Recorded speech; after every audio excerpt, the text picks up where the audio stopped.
নমস্কাৰ, মই পৰেশ মালাকাৰে প্ৰাসংগিক প্ৰশ্নলৈ আপোনালোকক আদৰণি জনাইছোঁ। আপোনালোকৰ কোনে নিশ্চয় অভিষেক শৰ্মাৰ লগত মহাৰাষ্ট্ৰৰ পূৰ্বৰ গৃহমন্ত্ৰী অনিল দেশমুখৰ সাক্ষাৎকাৰ এটা চাইছে। আজি কালি নে তাৰ আগদিনা অভিষেক শৰ্মাই এই সাক্ষাৎকাৰটো লৈছিলে অনিল দেশমুখৰ, আৰু তাত তেওঁ কেতবোৰ বিস্ফোৰক অভিযোগ মহাৰাষ্ট্ৰৰ বৰ্তমানৰ যি উপ মুখ্যমন্ত্ৰী দেবেন্দ্ৰ ফাডনাভিছৰ বিৰুদ্ধে তেওঁ কেতবোৰ অতি বিস্ফোৰক অভিযোগ তেওঁ উত্থাপন কৰিছে। আৰু মই আচৰিত হৈছোঁ যে কিয় এই বিষয়টো প্ৰচাৰ মাধ্যমত বহুলভাৱে আলোচিত হোৱা নাই। ঘটনাৰ আৰম্ভটো আৰু গোটেই ঘটনাটো যেন এটা ৰহস্য কাহিনী। ঘটনাৰ আৰম্ভ হৈছিলে 2021 চনত। 2021 চনত তেতিয়া মহাবিকাশ আঘাডী চৰকাৰ উদ্ধৱ ঠাকৰেৰ নেতৃত্বত, আৰু সেই চৰকাৰৰ গৃহমন্ত্ৰী আছিল অনিল দেশমুখ। কি হ'ল যে 2021 চনৰ সেই সময়ত এদিন ভাৰতৰ প্ৰসিদ্ধ ব্যৱসায়ী উদ্যোগপতি মুকেশ আম্বানীৰ তেওঁৰ ঘৰৰ সন্মুখত ৰাস্তাত এখন স্কৰপিঅ' গাড়ী এখন আৱিষ্কাৰ কৰা হৈছিল এটা বোমাৰ সৈতে। তাৰপিছত অনিল দেশমুখ মহাৰাষ্ট্ৰ চৰকাৰৰ গৃহমন্ত্ৰী, স্বাভাৱিকতে এতিয়া গোটেই বিষয়টোৰ এটা অনুসন্ধানৰ নিৰ্দেশ দিলে। কিন্তু অনুসন্ধানৰ 7 দিনৰ পিছত যিবোৰ তথ্য পোহৰলৈ আহিল সেইবোৰ বৰ ভয়ংকৰ তথ্য, যে সেই সময়ৰ বম্বে পুলিচৰ আৰক্ষী যিজন আয়ুক্ত, তেওঁ এই অনুসন্ধানৰ পৰা এইটো কথা ওলাই আহিল যে এই ঘটনাটোৰ লগত তেওঁ জড়িত হৈছে। আৰু মূল গুৰুত্বপূৰ্ণ কথা হৈছে যিখন স্কৰপিঅ'ত সেই বোমাটো পোৱা হৈছিলে, সেই স্কৰপিঅ'ৰ যে গৰাকীজনকো তাৰে কেইদিনমানৰ পিছত হত্যা কৰা হৈছিল। পুলিচ কমিশ্যনাৰজনৰ লগত যদি এই ধৰণৰ ঘটনা এটাৰ সম্পৰ্ক থাকে, লগে লগে তেওঁক পুলিচ কমিশ্যনাৰৰ যি দায়িত্ব, বম্বেৰ পুলিচ আয়ুক্তৰ যিটো দায়িত্বৰ পৰা তেওঁক অব্যাহতি দি তেওঁক হোমগাৰ্ডৰ মুৰব্বীৰ পদলৈ তেওঁক ট্ৰেন্সফাৰ কৰা হ'ল। আৰু তেতিয়া তাৰপিছতে এনেকুৱা এটা ঘটনা ঘটিল যে তাৰপিছতে তেওঁক দেবেন্দ্ৰ ফাডনাভিছ আৰু দেবেন্দ্ৰ ফাডনাভিছৰ লগত তেওঁ বম্বেৰ পৰা দিল্লীলৈ একেলগে আহিছিল। আৰু আহি তাত কাৰ লগত কি কথা বতৰা হৈছিল, কাক লগ পাইছিল, কাক লগ পোৱা নাছিল, সেইবোৰ কথাৰ খবৰ নাই, বা সেইবোৰ কথা আমি জানিব পৰা হোৱা নাই, বা তেওঁ নিজেও নাজানে। কিন্তু তাৰ পিছতে মহাৰাষ্ট্ৰলৈ উভতি গৈ এই পৰমবীৰ সিঙে তেওঁ পাব্লিকলি এটা অভিযোগ দিলে যে অনিল দেশমুখে 100 কোটি টকা বিচাৰিছিলে, 100 কোটি টকাৰ এটা ঘোটালাৰ লগত তেওঁ জড়িত হৈ আছে। লগে লগে চাৰিওফালে হাহাকাৰ লাগিল, আৰু আপোনালোকে সকলোৱে গম পাইছে যে সেই সময়ৰ নিউজ পেপাৰ, টিভি চেনেল সকলোতে এই কথাটো ওলাইছিল। আৰু তেতিয়া অনিল দেশমুখে তেওঁৰ গৃহমন্ত্ৰী হিচাপে তেওঁ পদত্যাগ কৰিলে, আৰু তেওঁ ক'লে যে উদ্ধৱ ঠাকৰে চৰকাৰক যে যেতিয়ালৈকে মই এই অভিযোগটোৰ পৰা মই মুক্ত নহ'ম, এই অভিযোগটোৰ বিৰুদ্ধে এটা অনুসন্ধান হওক, এই মোৰ বিৰুদ্ধে অহা যিটো অভিযোগ, আৰু সেই অনুসন্ধানৰ ফলাফল নোলোৱালৈকে মই চৰকাৰৰ গৃহমন্ত্ৰী হিচাপে থাকিব নিবিচাৰোঁ। আৰু তাৰ পিছতে কি হ'ল, তাৰ পিছত ইণ্টাৰেষ্টিং কথা হ'ল যে তাৰ কিছুদিন পিছত দেবেন্দ্ৰ ফাডনাভিছৰ এজন অতি ঘনিষ্ঠ মানুহে গৈ অনিল দেশমুখক তেওঁৰ বাসগৃহত লগ কৰি তেওঁ ক'লে যে ফাডনাভিছে আপোনাৰ লগত কথা পাতিব বিচাৰিছে। ঠিক আছে, মই মোৰ ফোনেৰে কথা পাতোঁ। কৈছে নাই, আপোনাৰ ফোনেৰে কথা পাতিব নালাগে, মোৰ ফোনেৰে আপুনি তেওঁৰ লগত কথা পাতক। কথা পাতিলে। কথা পাতোঁতে তেওঁ কৈছে যে আপুনি ইমান চিন্তা কৰিব নালাগে, এইটো আপোনাৰ কেছটো, আপোনাৰ বিৰুদ্ধে যিটো কেছ দিয়া হৈছে, যিটো অভিযোগ উত্থাপন কৰা হৈছে, সেই অভিযোগটোৰ একো এইটোত আপোনাৰ বিৰুদ্ধে কোনো তেনেকুৱা কোনো তথ্য পাতি নাই, গতিকে আপুনি এইটোক লৈ চিন্তা কৰিব নালাগে। তেতিয়া অনিল দেশমুখে ক'লে যে ঠিক আছে, আপোনালোকৰ হাততে এতিয়া CBI, ED সকলো এজেঞ্চি আপোনালোকৰ হাতত আছে, গতিকে আপোনালোকে যদি এইটো আপোনালোকৰ ওপৰত কথা। কিন্তু লক্ষণীয় কথা হ'ল যে এই ব্যক্তিজনে তাৰ পিছতো আৰু ভালেকেইবাৰো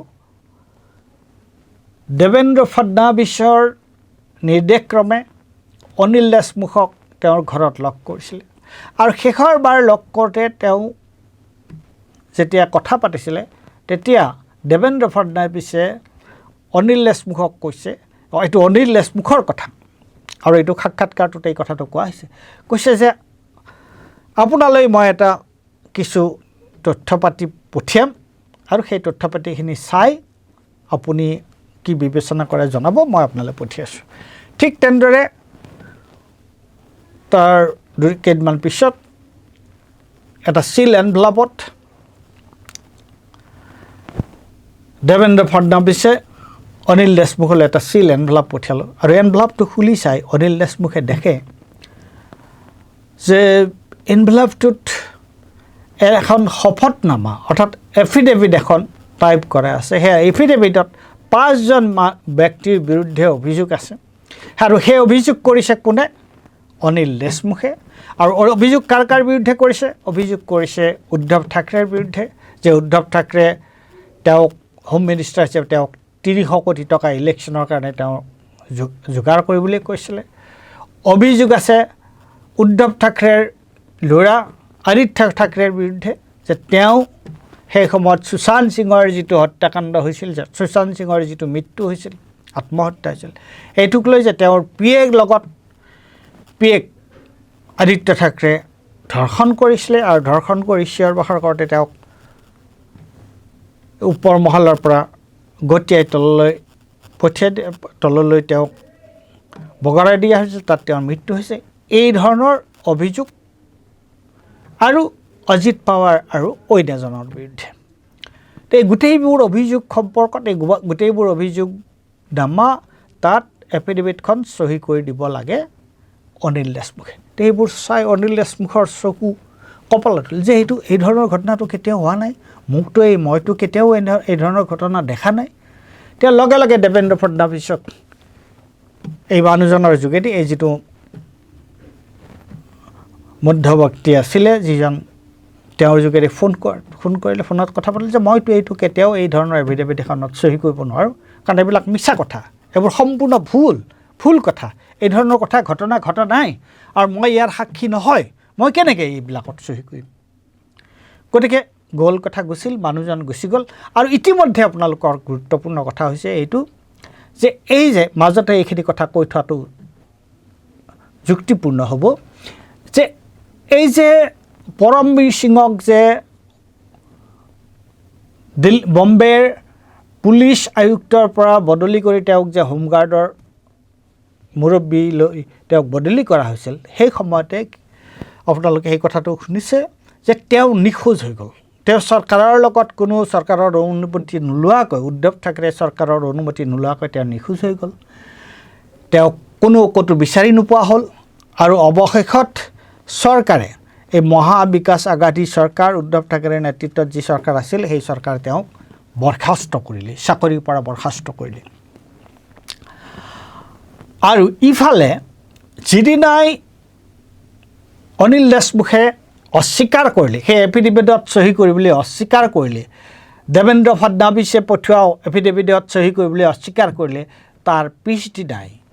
তাৰ ঠিক পিছদিনাই তেওঁৰ বাসস্থানত ED CBIৰ মানুহ, এজেঞ্চিৰ মানুহ হাজিৰ হ'ল, আৰু তেওঁক এৰেষ্ট কৰিলে। তাৰপিছত মোকদ্দমা চলিছে কোৰ্টত, মোকদ্দমা চলিছে আদালতত, আৰু আদালতত মোকদ্দমা চলাৰ পিছত তেওঁক যিখন চাৰ্জশ্বিট দিয়া হ'ল, সেই চাৰ্জশ্বিটত তাৰপিছত তেওঁক পৰমবীৰ সিঙক, ইতিমধ্যে পৰমবীৰ সিং ওলাল, আৰু পৰমবীৰ সিঙক বাৰে বাৰে আদালতে যে তেওঁৰ স্বীকাৰোক্তিৰ বাবে কাৰণ পৰমবীৰ সিঙৰ বক্তব্যৰ ভিত্তিতে অনিল দেশমুখক বিৰুদ্ধে ব্যৱস্থা লোৱা হৈছিলে, তেওঁক গ্ৰেপ্তাৰ কৰা হৈছিলে, আৰু কোৰ্টে যেতিয়াই পৰমবীৰ সিঙক হাজিৰ হ'বলৈ কয়, তেওঁৰ বক্তব্য ৰাখিবৰ কাৰণে কয়, তেওঁ কোনোদিন নাহে। আৰু শেষত তেওঁৰ উকিলে এখন এফিডেভিট দিলে আৰু তাত ক'লে যে আচলতে অনিল দেশমুখৰ বিৰুদ্ধে যিবোৰ অভিযোগ শুনা গৈছিল, 100 কোটি টকাৰ যিটো অভিযোগ, 100 কোটি টকা আত্মসাৎ কৰাৰ যিটো অভিযোগ আছিল, সেইটোৰ কোনো তথ্য প্ৰমাণ নাই, এইটো এটা শুনা কথা। মন কৰিব, এজন মানুহক এবছৰ এখন ৰাজ্যৰ তেওঁ গৃহমন্ত্ৰী আছিল, গৃহমন্ত্ৰী থকা ব্যক্তিজনক এটা মনে সজা অভিযোগত তেওঁক এবছৰ জেলত ৰখা হ'ল।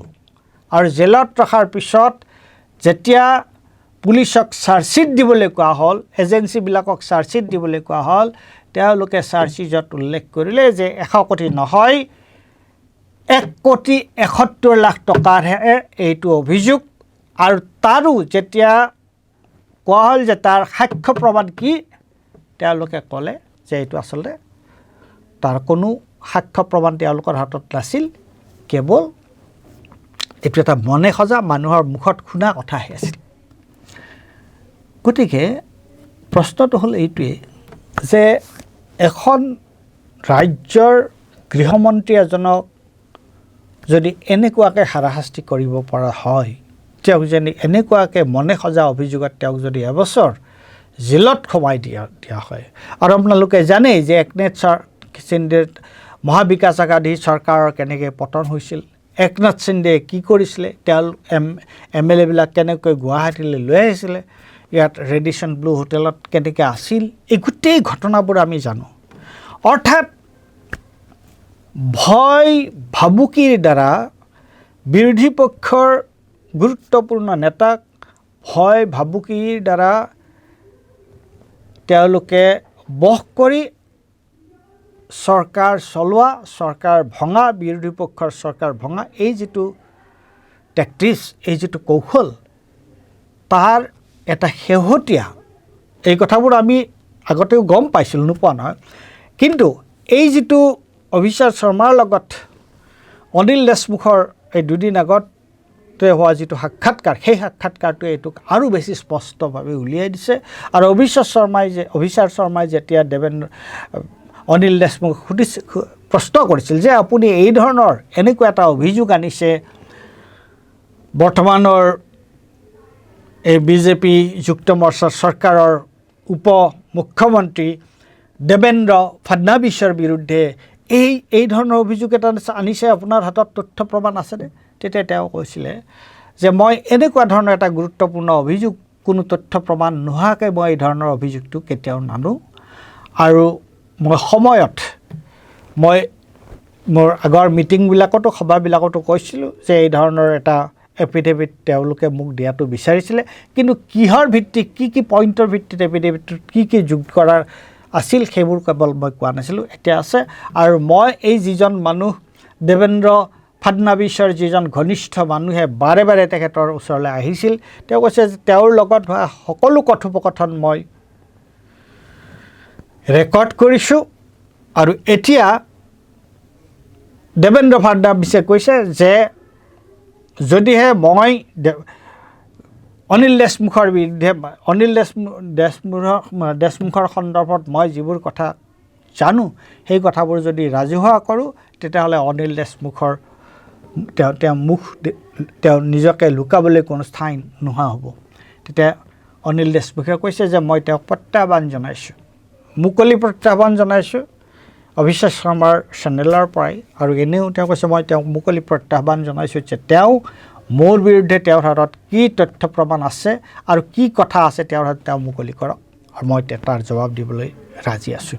কিন্তু এতিয়ালৈকে দেবেন্দ্ৰ ফাডনাভিছে তেনেকুৱা কোনো কথা কোৱা নাই। কিন্তু ঘটনাটো হৈছে এইটোৱে যে মুখৰ কথাত এজন উপমুখ্যমন্ত্ৰীৰ বিৰুদ্ধে এনেকুৱা ধৰণৰ এটা অভিযোগ আনি তেওঁক এবছৰ জেলত ৰাখি হাৰাশাস্তি কৰিছে কেৱল ৰাজনৈতিক উদ্দেশ্য সিদ্ধিৰ কাৰণে ভাৰতীয় জনতা পাৰ্টীৰ চৰকাৰখনে। এইটো কেনেকুৱা ধৰণৰ এটা গুৰুত্বপূৰ্ণ ঘটনা। আৰু মই ভাবোঁ যে আৰু দুমাহৰ পিছত মহাৰাষ্ট্ৰৰ